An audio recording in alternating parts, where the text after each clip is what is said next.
안녕하세요. 저는 중소기업에서 일하다가 최근 직장을 그만두고 시어머니를 병간호 중인 여자입니다. 제가 시어머니 병간호를 하다가 잠깐 시간이 날 때면 이곳에 올라오는 사연들을 종종 듣곤 하는데요. 부부간의 이야기도 많이 올라오지만 고부간의 이야기도 만만치 않게 많이 올라오더라고요. 그래서 저도 오늘 저희 시어머니에 관한 이야기를 여러분들께 들려드리고자 합니다. 저는 초등학생 때 같은 동네 같은 학교 친구로 남편을 처음 만났었어요. 저희 집과 남편 집의 거리는 걸어서 5분 정도밖에 걸리지 않았어요. 저희 둘이 친구가 된 건 단순히 같은 동네에 살고 있는 학교를 다니서가 아니었어요. 저는 부모님이 사고로 돌아가시는 바람에 부모님 없이 할머니랑만 살았었거든요. 저희 남편은 부모님이 이혼을 하셔서 아버지 없이 홀어머니 밑에서 자랐었어요. 그래서 철없던 친구들은 저를 고아라고 놀렸고 남편은 아버지가 없다고 놀렸죠. 그렇게 친구들에게 소외당한 저희는 기죽지 않고 둘이서 놀기 시작했어요. 누가 뭐라고 하든 둘이서 함께 한다면 어떠한 것도 무섭지 않았어요. 저는 학교 마치고 남편의 집에 정말 자주 놀러 갔었어요. 출석 도장을 찍는 것처럼 거의 매일 남편의 집에 갔었죠. 당시 시어머니께서 일을 하셔서 놀러가도 자주 보지 못했었어요. 하지만 놀러 갈 때마다 저를 친딸처럼 이뻐해 주셨었어요. 저의 집안 사정을 듣더니 안타깝게 생각하는 것보다 씩씩하게 잘 잘해주고 있어서 대견하다고 하셨죠. 저는 늘 부모님 얘기하면 불쌍하다고 안타까운 시선으로 저를 쳐다보는 사람들만 보다가 대견하다고 해주는 분을 처음 보니 새로운 감정이 느껴지더라고요. 시어머니께 저희 친어머니 같은 포근함과 따뜻함이 느껴졌어요. 남편 집에서 놀다 가는 날이면 늘 양손 가득 음식을 들고 집으로 갔어요. 집 가서 할머니랑 먹으라고 늘 시어머니께서 음식을 바리바리 싸주셨거든요. 그리고 항상 자기 아들이랑 잘 놀아줘서 고맙다고 하셨었어요. 남편과 저는 중학생 때까진 같은 학교를 다니며 재미나게 학교 생활을 했었어요. 하지만 고등학생 때 남편이 갑자기 서울로 이사를 가는 바람에 저희는 떨어지게 되었죠. 저는 남편의 이사 소식에 하늘이 무너지는 줄 알았어요. 또다시 혼자가 된다는 생각에 부모님과 이별했던 날만큼이나 슬펐어요. 그래도 간간히 남편과 연락하고 지내면서 다시 만날 그날만 기다리며 힘을 냈어요.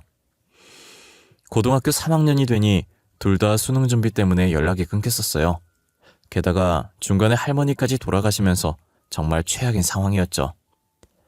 조문객 하나 없는 장례식장에 혼자 우두커니 앉아 할머니의 영정사진을 보고 있었어요. 그날따라 남편이 많이 보고 싶었지만 따로 연락을 하진 않았어요. 다른 지역에서 열심히 공부하고 있을 텐데 괜히 신경 쓰이게 하고 싶지 않았거든요. 이젠 정말 제 곁에 아무도 없다는 생각에 남편을 찾으러 대학을 서울로 가야겠다는 생각이 들었어요. 원래도 공부 잘하는 남편 옆에서 같이 공부하면서 전교에서 놀 정도로 잘했었지만 남편만큼은 아닌지라 잠잘 시간도 쪼개가면서 더 미친 듯이 공부를 했어요. 원래 대학 생각도 없었고 고등학교 졸업하면 빨리 돈 벌 생각만 하고 있었는데 남편을 만나겠다는 일념 하나로 대학을 지원했어요. 저는 제 바람대로 서울에 있는 4년제 대학교에 갈 수 있었어요. 모두가 가고 싶어하는 명문대는 아니었지만 그래도 나름 이름 있는 학교에 가게 되었죠. 분명 남편은 공부를 잘해서 명문대에 갔을 게 뻔해서 저와 같은 학교일 거라는 생각을 안 했어요. 그래서 일단 서울은 왔는데 어떻게 다시 남편을 찾아야 할까 고민이었어요. 그런데 교양 수업을 갔다가 강의실에서 남편과 비슷하게 생긴 사람을 만나게 된 거예요. 출석을 부르는데 남편과 똑같은 이름이 있었고 교수가 남편의 이름을 부르자 제가 남편과 비슷하게 생겼다고 생각했던 사람이 손을 들더라고요. 저는 남편임을 확신했고 수업을 마치자마자 혹시나 놓칠세라 짐도 못 챙기고 남편 자리로 갔어요. 갑자기 모르는 사람이 자신의 앞에 서자 남편은 당황해하면서 주변을 두리번거리더니 다시 저를 쳐다보면서 손가락으로 자신을 가리키더니 혹시 자기한테 볼 일 있냐고 하는 거예요. 혹시 저한테 볼 일 있으신 건가요? 왜 제 앞에 서 계신 거예요? 네, 저 그쪽한테 볼 일 완전 많아요. 그쪽이 진짜 신주영 맞으세요? 진짜 신주영이면 예전에 인천에 살지 않으셨어요? 예, 맞아요. 어떻게 하셨어요? 절 아세요? 야, 나야, 나, 이은정. 나 모르겠어? 왜, 띵띵초등학교, 띵띵중학교 같이 다녔잖아. 너네 집에도 놀러 다니고. 우리 딱 3년 못 봤는데 벌써 내 얼굴 잊은 거야? 네? 이윤정? 그쪽이 진짜 이윤정이라고요? 아, 거짓말 치지 마세요. 제가 아는 이윤정은 이렇게 키가 크지 않았어요. 통통하고 작고 귀여웠는데. 야, 나도 중학교 내내 키가 안 자라서 성장판 다친 줄 알았거든. 근데 고등학교 가서 갑자기 살이 빠지더니 그게 다 키로 가더라. 그럼 그쪽이 진짜 이윤정이라고? 고작 3년 사이에 이렇게 변하다니.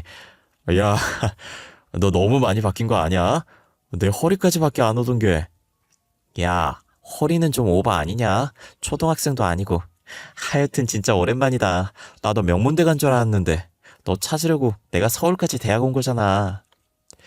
저는 예상치 못한 곳에서 남편을 찾았다는 생각에 그간 있었던 이야기를 다 토해냈어요. 남편은 다음 강의 있을지도 모르니 여기서 이러지 말고 카페라도 가자고 하더라고요. 저는 반가운 나머지 강의실인 것도 잊었고 급하게 짐을 챙겨서 남편 뒤를 따라다녔었어요. 카페에서 3년간 어떻게 지냈는지 이야기했고 저희 할머니 소식도 전했죠. 남편은 장례식장 못 가서 미안하다고 다음에 할머니 모신 곳으로 데리고 가달라고 하길래 시간 날 때 같이 가자고 할머니도 남편 안부 궁금해한다고 전해줬어요. 분위기가 너무 숙연해지길래 바꿔보려고 대학교 왜 여기에 왔냐고 물었죠. 원래는 명문대 가려고 했는데 명문대 갔다고 다 취업이 잘 되는 게 아니라서 안 갔다고 하더라고요. 지금 학교도 나름 이름 있는 학교였고 교수님들 인맥이 좋아서 취업이 잘 된다고 해서 왔대요. 남편도 대학 다니면서 혹시나 제가 서울로 대학을 오지 않을까 싶었대요. 같은 학교 다니게 될 줄은 저희 둘 다 상상도 못했었지만요. 저희는 학교를 다니면서 예전에 재밌게 놀았던 과거 이야기를 종종 하곤 했었는데 그러다가 중학생 때부터 서로에게 마음이 있었다는 걸 알게 되었어요. 하지만 연인이었다가 헤어지면 친구 사이도 끝이 되는 거니 서로 주저하고 있었던 거죠. 여전히 서로를 그리워하고 있었고 이렇게 다시 만난 건 운명이라는 생각에 사귀게 되었어요.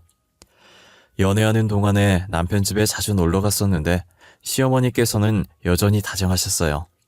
저를 보자마자 자신이 알고 있던 그 아이가 맞냐며 오랜만이라고 따뜻하게 안아주시더니 엄청 작을 때 만났던 것 같은데 언제 이렇게 커서 숙녀가 됐냐면서 놀라시더라고요. 너 윤정이 맞니? 너 진짜 이만했던 애 맞아?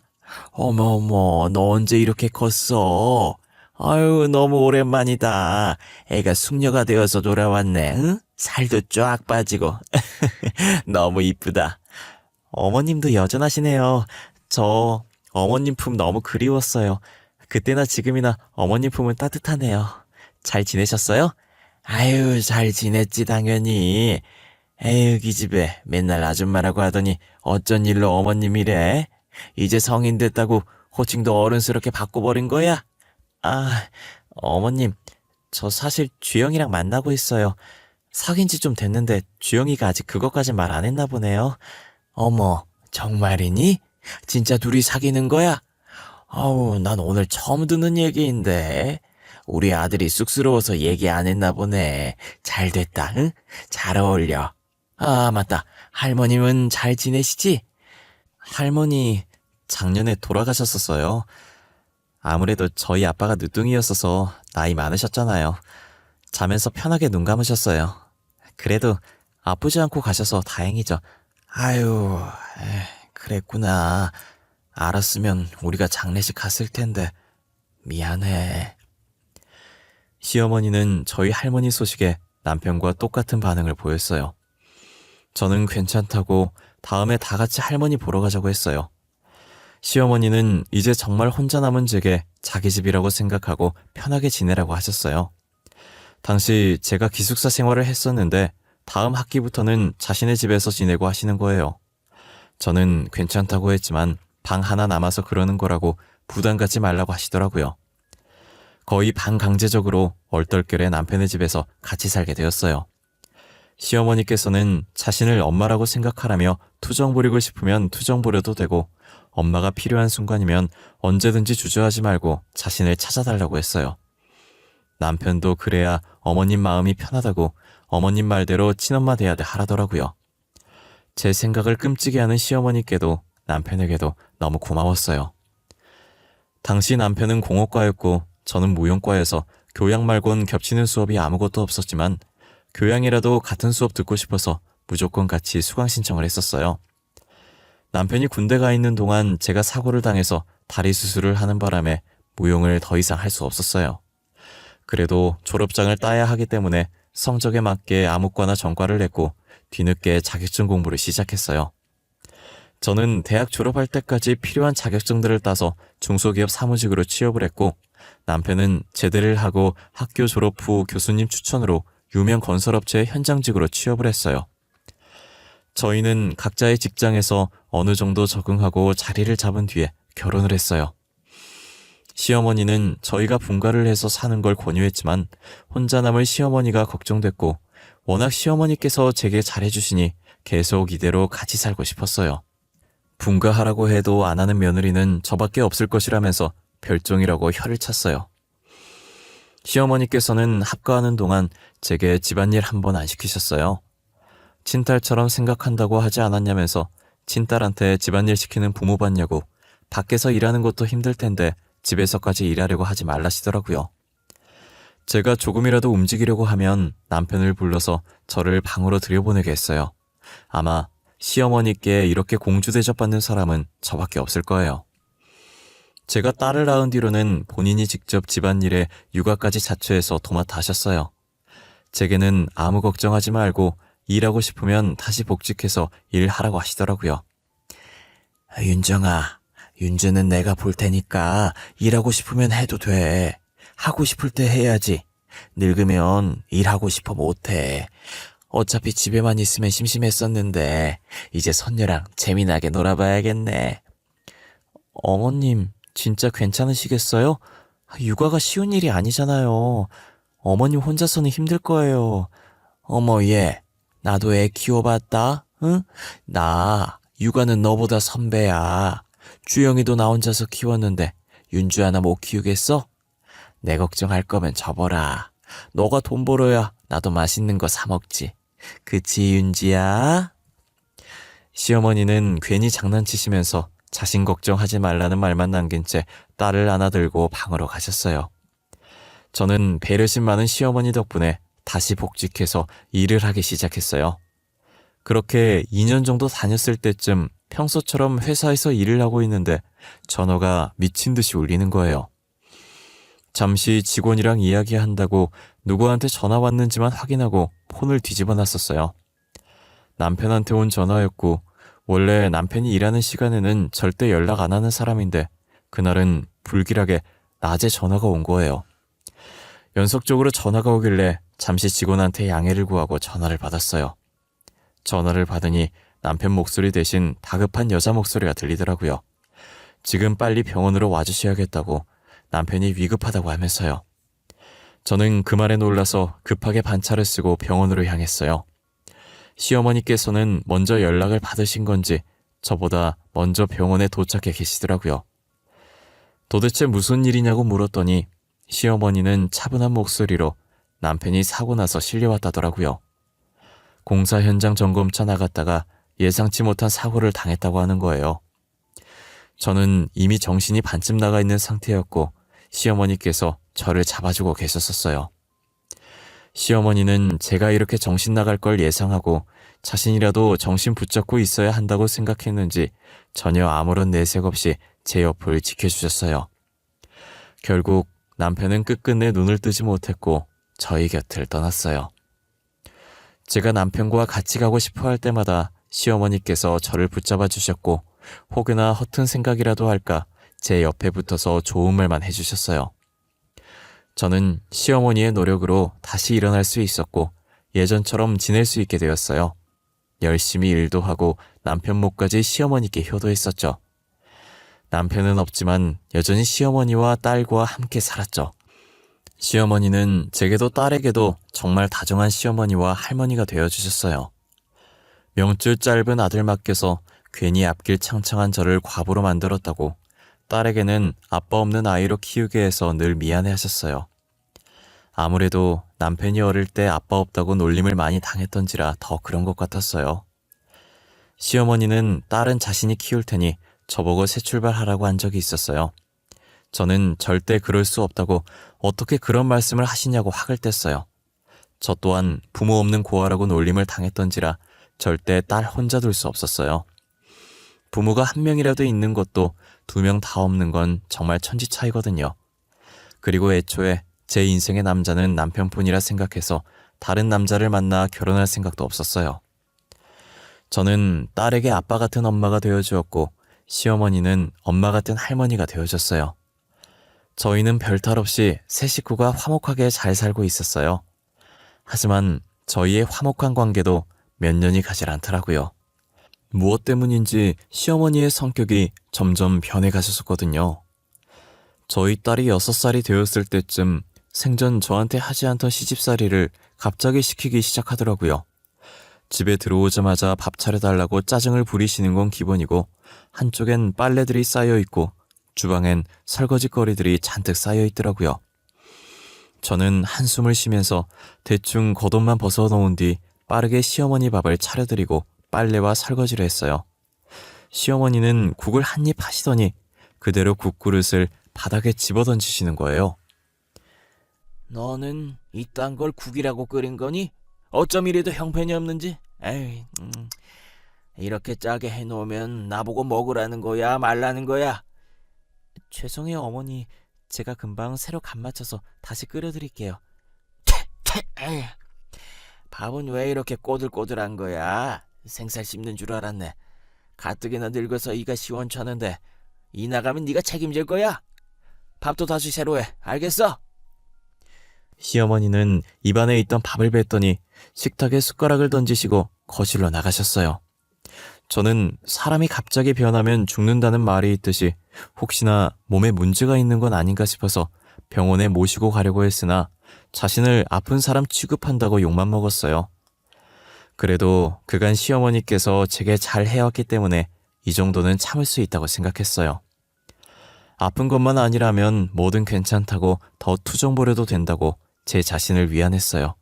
솔직히 아들 잃고 정신 안 나가면 이상한 거라고, 그때의 충격이 뒤늦게 도진 거라고 생각했죠. 하지만 시어머니는 도를 지나쳐 저희 딸한테까지 막대하기 시작하는 거예요.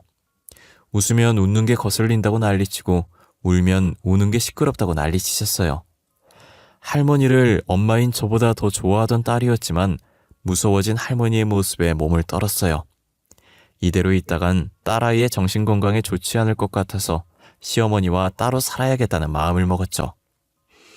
딸아이를 유치원에 보내긴 했었지만 혹시나 어쩌다 하원 시간이 제 퇴근 시간보다 빨라지면 제가 없을 때 딸아이가 시어머니께 무슨 일을 당할지 모르니 불안한 마음에 결국 시댁에 나와서 살았어요. 딸과 저는 1년 동안 아무 문제 없이 잘 살고 있었어요. 하지만 1년이 지나고부터 시어머니께서 계속 딸의 유치원에 계속 나타나서 저희 주변을 맴돌더라고요. 처음엔 제가 많이 둔한 편이라 시어머니께서 저희 주변을 맴돌고 있는지 몰랐어요. 그런데 유치원 선생님께서 저를 살짝 부르더니 말씀해 주시더라고요. 윤주 어머님, 다름이 아니라 예전에 윤주 할머님께서 하원을 도와주셨었잖아요. 그런데 한동안 안 보이시더니 요즘 따라 윤주 하원을 안 하시고 멀리서 쳐다만 보고 가시더라고요. 아, 제가 선생님께 말씀 안 드렸네요. 윤주 할머니 와도 절대 윤주 맡기지 마세요. 저희 이제 따로 살아서 윤주 할머니가 데리러 오는 일 없을 거거든요. 아, 그래요? 제가 윤주 할머님 불렀으면 큰일 날 뻔했네요.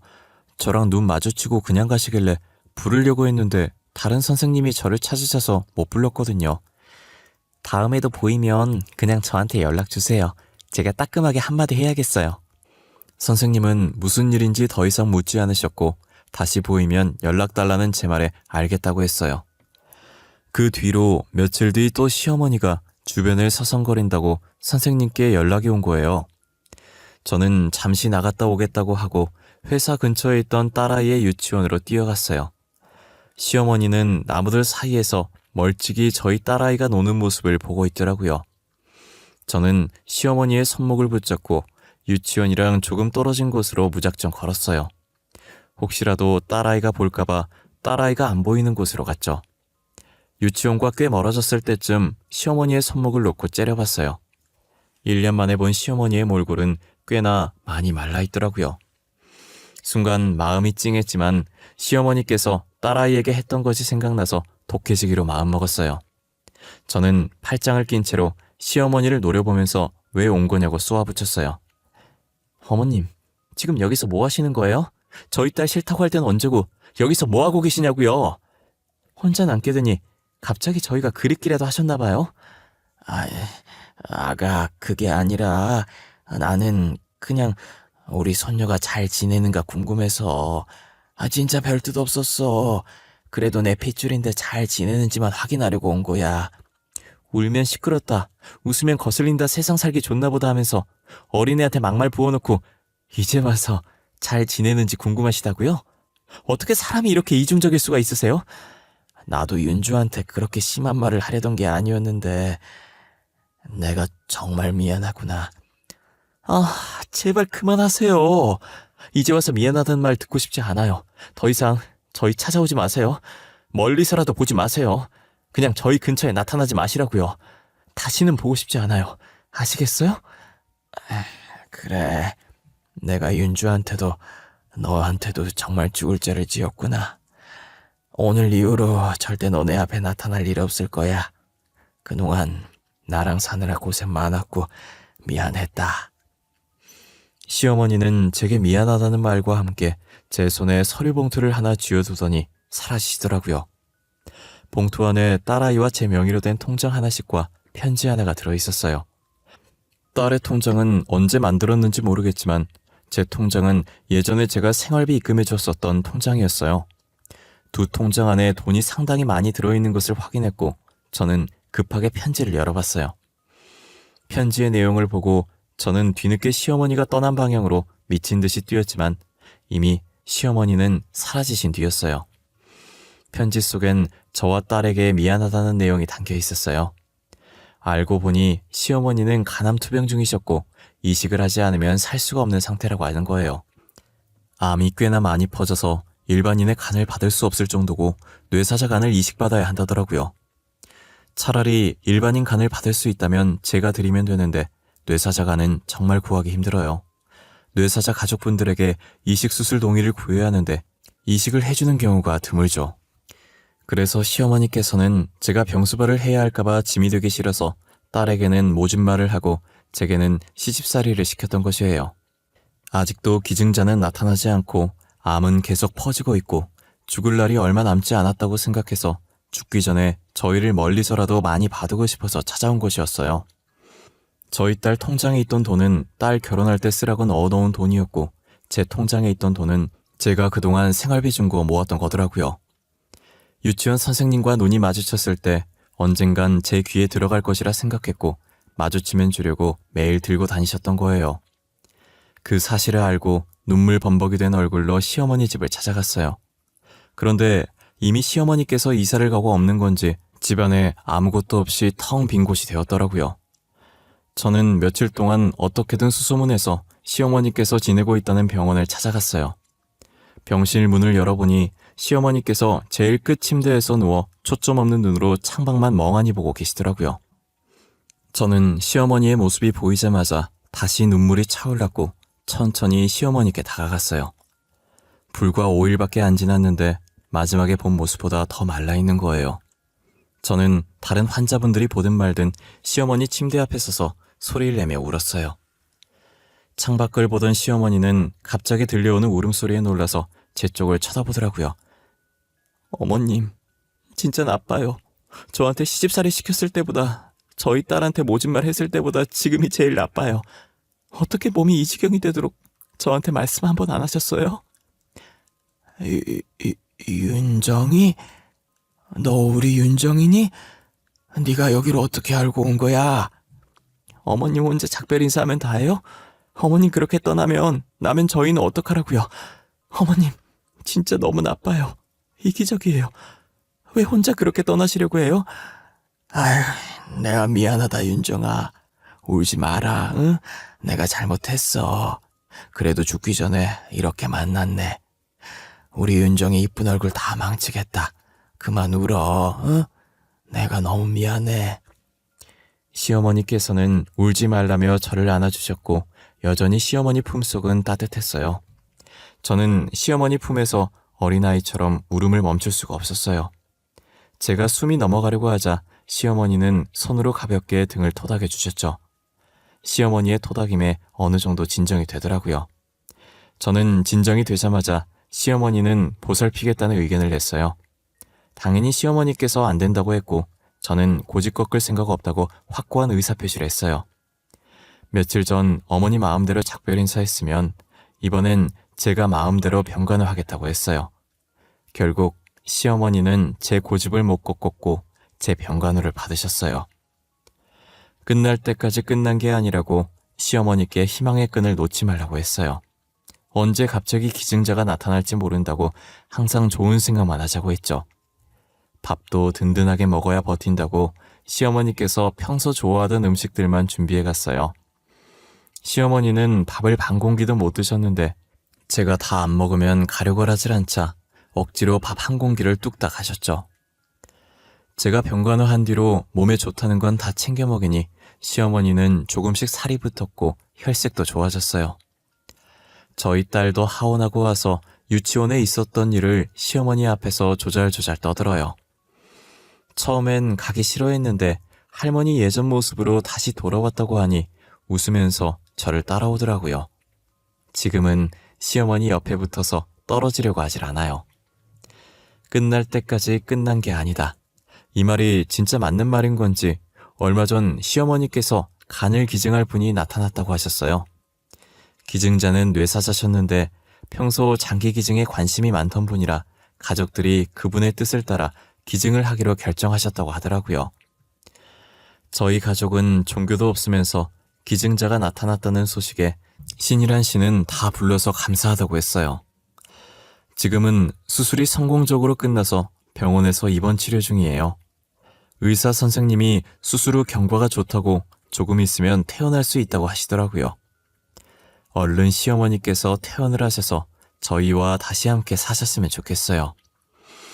시어머니께서 퇴원하시게 되면 어머님 건강 생각해서 저희는 공기 좋은 곳으로 이사를 가려고 해요. 그리고 다시는 병이 재발하지 않도록 제가 옆에서 많이 신경 쓰려고요. 시어머니께서는 그럴 필요 없다고 하셨지만 저는 시어머니와 함께 오래도록 살 생각이라 아무리 반대하셔도 공기 좋은 곳으로 이사를 갈 거예요. 제가 벌써 다 알아보고 미리 봐둔 집도 있거든요. 시어머니께서 살아계시는 동안에 시어머니를 위해서 살려고요. 아무것도 모른 채 시어머니를 떠나보낼 뻔했는데 만약 진짜 그랬으면 엄청 후회했을 거예요. 이렇게 제 옆에 살아계신 걸 감사하고 이 시간들을 소중하게 생각하며 살아가려고요. 제 이야기는 여기까지입니다. 여러분들도 부모님께서 살아계실 때 사랑한다는 말 한 번이라도 더 해주시길 바래요. 떠나고 나서 후회해봤자 아무 소용이 없잖아요. 지금까지 제 이야기 들어주신 모든 분들께 감사하고 늘 건강하시길 바랄게요.